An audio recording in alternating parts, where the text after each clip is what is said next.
Fatehpur writers forum पे मैं सभी सुनने वालों का धन्यवाद देता हूं। आप सभी का मैं स्वागत करता हूं और मैं सबसे पहले ये बताना चाहूँगा कि फ़तेहपुर राइटर्स फ़ोरम एक ऐसा मंच है, एक ऐसा प्लेटफॉर्म है जिसके माध्यम से नए नए कवियों को, लिखने वालों को, पढ़ने वालों को, साहित्य में इंटरेस्ट रखने वालों को जोड़ने के लिए ये बनाया गया है। फ़तेहपुर के कुछ लोगों ने, जो बुद्धिजीवी हैं, बड़े हैं, बुज़ुर्ग हैं और कुछ युवा साथी, उन लोगों ने ये सोचा है कि फ़तेहपुर में जो प्रतिभाएं हैं, जो छुपी हुई हैं, उनको हम मंच पे ले आएंगे, एक मंच देंगे, उनकी जो प्रतिभा है उसको निखारेंगे और उसके बाद उसके माध्यम से सामाजिक परिवर्तन और मेल मिलाप और उसके साथ साथ जो फ़तेहपुर की पहचान है कि यहाँ सौहार्द, प्रेम,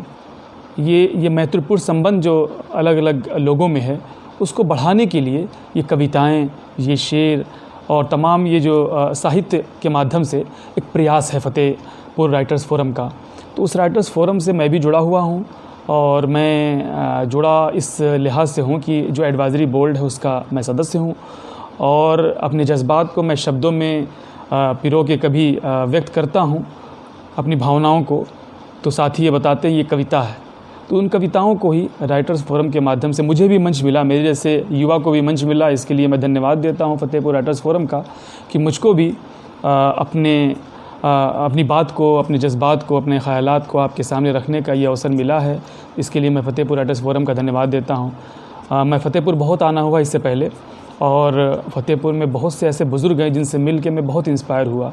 यूपी के और देश भर के बहुत सारी जगहों पे मैं इससे पहले जा चुका हूँ, लेकिन फ़तेहपुर के लोगों से मिल के जो खुशी मुझे हुई, वो शायद जो अपनापन मिला वो और कहीं नहीं दिखाई देता है।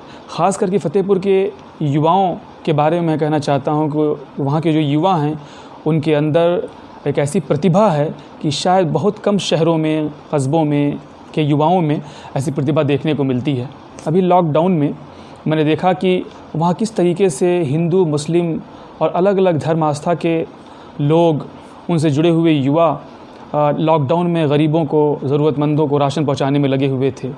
एक शिवम हमारे साथी हैं और वहाँ पे साथियों ने बताया कि बहुत सारे ऐसे लोग हैं जो आए, एक मंच पे एक साथ जुड़ करके लोगों की मदद उन लोगों ने की। तो फ़तेहपुर की यही ख़ासियत है, जो गंगा जमुनी तहज़ीब को बचा के, संजो के रखने का, साझी संस्कृति को बना के रखने के लिए फ़तेहपुर जाना जाता है। बहुत सारे साथी दिल्ली में हैं जो फ़तेहपुर के रहने वाले हैं, उनसे मिल के भी वही उसी चीज़ का आभास होता है जो फ़तेहपुर की धरती पर वहाँ के लोगों से। वहाँ एक रफ़ीक सर हैं जो मेरे गुरु समान हैं, जिनसे मिल के, जिनसे इनके पास बैठ के बहुत कुछ सीखने को मिलता है। तो फ़तेहपुर राइटर्स फ़ोरम के माध्यम से मुझे भी ये मौका मिला, ये अवसर मिला है कि मैं आपके सामने कुछ बात रखूं। तो मैं सबसे पहले कविता जो माँ के नाम, मदर्स डे आता है, लोग तमाम पूंजीवादी और बाज़ारवादी तरीके से अपनी माँ को याद करते हैं, लेकिन मैं एक छात्र की हैसियत से मैं अपनी माँ को याद कर रहा हूँ और मैं इसकी कविता में लिखा था माँ पर, मैं आपके सामने पेश करता हूँ। यह कविता का शीर्षक है माँ के नाम। बेगरज़ कोई मोहब्बत क्यों अता होती नहीं, माँ की ममता और मोहब्बत क्यों पता होती नहीं। ज़िंदगी में चाहे जितने दुख हों पर सहती है माँ, खुश रहो बेटा सदा हमसे यही कहती है माँ। सब्र की क़ुरबानियों की एक ही सूरत है माँ, इस जहाँ में प्यार की बस एक ही मूरत है माँ। ज़िंदगी के मरहलों में माँ की ये तालीम है, कोई भी इंसान उसका दिल कभी तोड़ो नहीं। देखिए, ख़ास बात यह है कि माँ किस तरीके से तरबियत करती है अपने बच्चों की, अपनी औलाद की।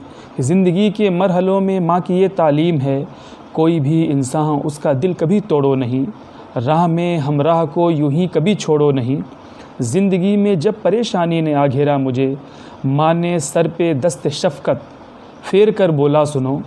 यूं अगर मायूस होगे फिर न कुछ पाओगे तुम, सुर्ख़ रूह होगे तभी जब ठोकरें खाओगे तुम। डूबने वाली थी कश्ती पर किनारा मिल गया, लड़खड़ाते ही मुझे माँ का सहारा मिल गया। बढ़ रहा हूँ रोज़ मंजिल की तरफ आ जाऊँगा, माँ के कदमों में जो जन्नत है उसे पा जाऊँगा। तो माँ के कदमों में जो जन्नत है, जो कहा गया कि विचार ये भी कहता है कि जन्नत जो है वो माँ के कदमों में है। तो माँ की जो ममता है उसको मैंने दर्शाने की कोशिश की है इस कविता के माध्यम से।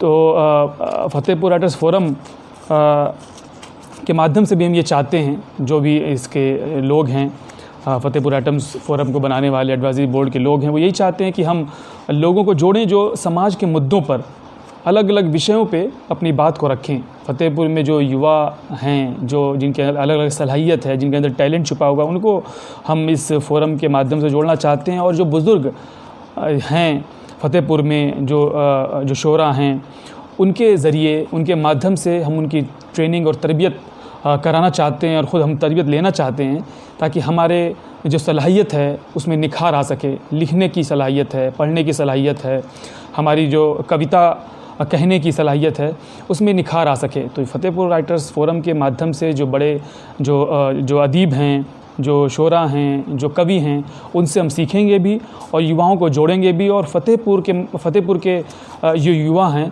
वो गंगा जमुनी तहज़ीब को बना करके रखेंगे और एक रोल मॉडल बनेंगे। यही उद्देश्य है फतेहपुर के राइटर्स फोरम का, जो साथियों ने, युवाओं ने मिलकर ये बनाया है। एक कविता और मैं आपके सामने पेश करना चाहूँगा। एक है खामोश लफ्ज़ों पर। मैंने ये बताना चाहा कि लफ्ज़ किस तरह से खामोश होते हैं और जब लफ्ज़ खामोश होते हैं तो क्या होता है। क्योंकि समाज को देख करके बहुत सारे लोग हैं जो अंदर से कुढ़ते हैं, कुछ लोग खामोश होते हैं। तो लफ्ज़ों पर खामोशी में मैंने लिखा है, किताबें खोलता हूँ, किताबें खोलता हूँ, सैकड़ों पन्ने पलटता हूँ, हज़ारों लफ्ज़ मिलते हैं, सभी खामोश दिखते हैं, यूं ही बिखरे पड़े हैं सब। कलम ने कैद कर रखा है इनको किताबों के किले में। किताबें खोलता हूँ, सैकड़ों पन्ने पलटता हूँ, हज़ारों लफ्ज़ मिलते हैं, सभी खामोश दिखते हैं, यूं ही बिखरे पड़े हैं सब। कलम ने कैद कर रखा है इनको किताबों के किले में।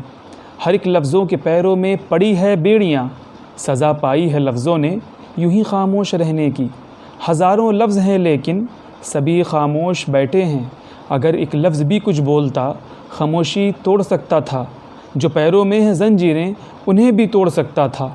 इसी उम्मीद में मैंने किताबें बंद कर दी हैं, जो हर एक लफ्ज़ बोलेंगे तो इन पन्नों को खोलेंगे। मैंने किताबें बंद कर दी हैं क्योंकि लफ्ज़ खामोश हैं। लफ्ज़ जब बोलते हैं तभी कोई सामाजिक परिवर्तन वजूद में आता है। तो लफ्ज़ों की खामोशी पर, लफ्ज़ों के माध्यम से मैं उन लोगों की खामोशी पर बात मैंने कही है जो लोग बुराई को देख कर खामोश रहते हैं। जो हमारे बड़ों से, हमारे फतेहपुर में रफ़ीक सर हैं, राहत सर हैं, इनसे जो सीख मिली है, उन सीख को जानने के बाद भी अगर युवा खामोश रहेंगे तो इन पे प्रश्न है कि उनके लफ्ज़ खामोश क्यों हैं। तो इस तरीके से मैंने ये कविता खामोश लफ्ज़ों पे मैंने कही है। और एक और कविता मैं आपके सामने रखना चाहूँगा कि जब मौसम तब्दील होता है, जब मौसम बदलता है, इससे हमें भी प्रेरणा मिलती है बहुत सारा कि मौसम बदलता है तो हम देखते हैं कि पत्ते किस तरीके से पेड़ों का साथ छोड़ देते हैं। वही पेड़ जो पत्तों की परवरिश किए थे। तो मैंने लिखा पेड़ से वफ़ा का सबक। कविता है, आज़ाद नज़्म है ये, पेड़ से वफ़ा का सबक।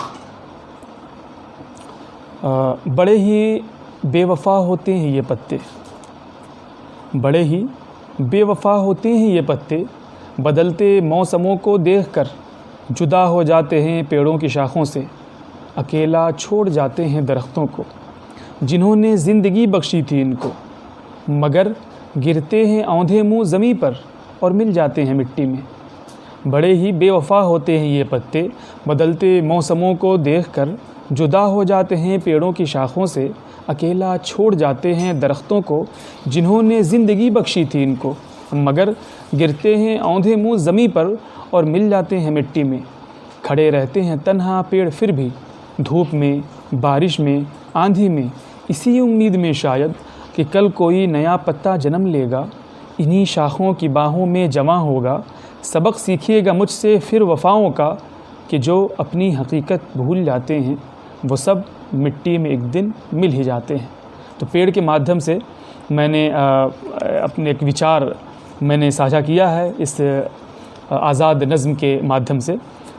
तो ये कुछ कविताएं थी जो आज़ाद नज़्म हैं। और मैं आजकल आप देख रहे होंगे कि एक एर्तुगरुल सीरियल बहुत ही वायरल हुआ है, और सभी लोग, ख़ासकर युवा वर्ग, उसको बहुत ही उसके साथ देख रहा है। पिछले 2-3 महीनों से ज़्यादा लोग उसको देख रहे हैं। तो इस्तांबुल में मैं गया था और वहाँ से जब लौटा तो मैं एक नज़्म लिखा वहाँ से लौटते हुए, तो मैं चाहूँगा ये भी सुनाऊँ।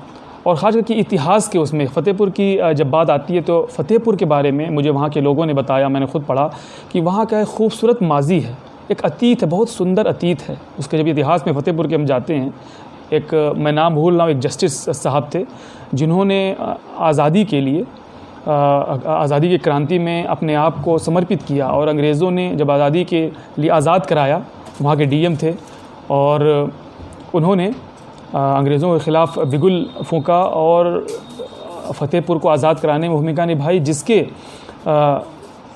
प्रतिक्रिया स्वरूप अंग्रेज़ों ने उनको मारा, उनको शहीद किया और उनकी लाश को वहाँ एक गेट है जहाँ सर ने बताया तो मैं नाम भूल रहा हूँ, वहाँ लटकाया, जिसको सड़क को चौड़ा करने में उसको गिराने की बात चल रही थी। अभी क्या स्थिति है मैं नहीं जानता।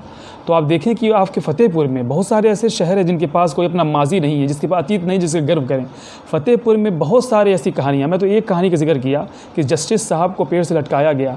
यानी फ़तेहपुर के पेड़, वहाँ के बहुत सारे ऐसे द्वार हैं जहाँ पे गौरवशाली इतिहास है, खूबसूरत और सुंदर माजी है, जिसको युवा जो है जिससे प्रेरित हो सकते हैं, जिससे नए लोगों को मोटिवेट कर सकते हैं, जिसको कविता के माध्यम से, अपने साहित्य के माध्यम से, अपनी लेखन शैली के माध्यम से हम लोगों को मोटिवेट कर सकते हैं, प्रेरित कर सकते हैं सत्य के प्रति और जो है सौहार्द के प्रति लोगों को जागरूक करने के लिए। ये सभी शहरों के पास को ये गौरव प्राप्त नहीं हुआ है, फ़तेहपुर को ये प्राप्त हुआ है। बहुत सारी ऐसी कहानियाँ हैं जो वहाँ के बुज़ुर्गों ने, वहाँ के सर ने, वहाँ के रफ़ीक सर ने, राहत सर ने और बहुत सारे ऐसे हमारे वहाँ गुरु मिले मुझे, जिनका मैं नाम नहीं फ़िलहाल मुझे याद आ रहा है या दिल में इतनी गहराई में चला गया कि वो ज़बान पे नहीं आ रहा है।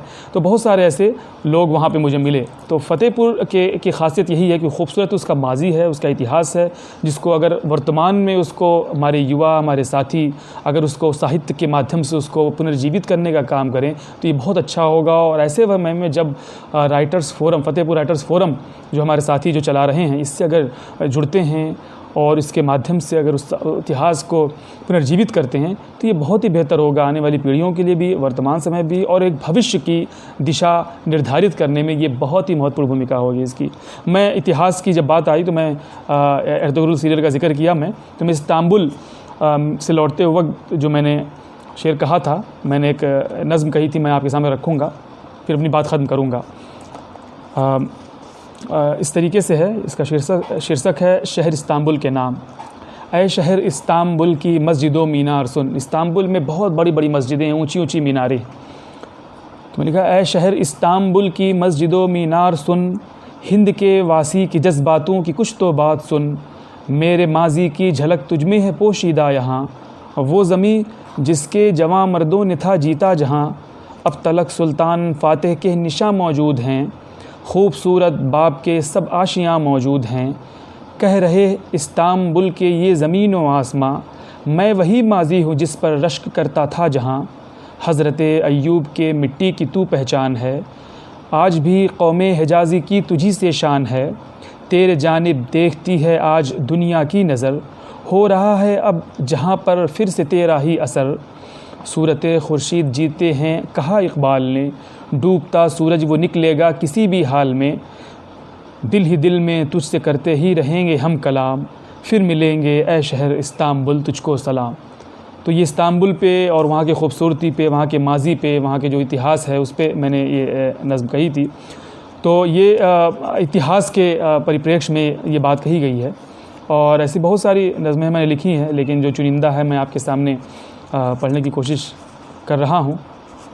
और ये जो प्लेटफॉर्म है जिससे मुझे जुड़ने का मौका मिला है और आपसे बात साझा करने का अवसर मिला है, मैं फ़तेहपुर राइटर्स फोरम का भी शुक्रगुज़ार हूँ कि उन्होंने मौका दिया मुझ जैसे युवा को आपसे बात करने का। और हम चाहते हैं, या फ़तेहपुर राइटर्स फोरम का भी ये कहना है कि नए नए जो युवा हैं वो आएँ, जुड़े इससे और अपनी जो प्रतिभा है उसको निखारें और अपने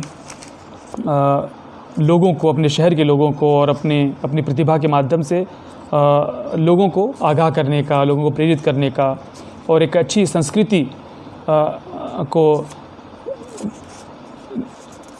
साझा करने का, लोगों से शेयर करने का ये खूबसूरत जो मौका हमें मिला है उसको हम बेकार न जाने दें।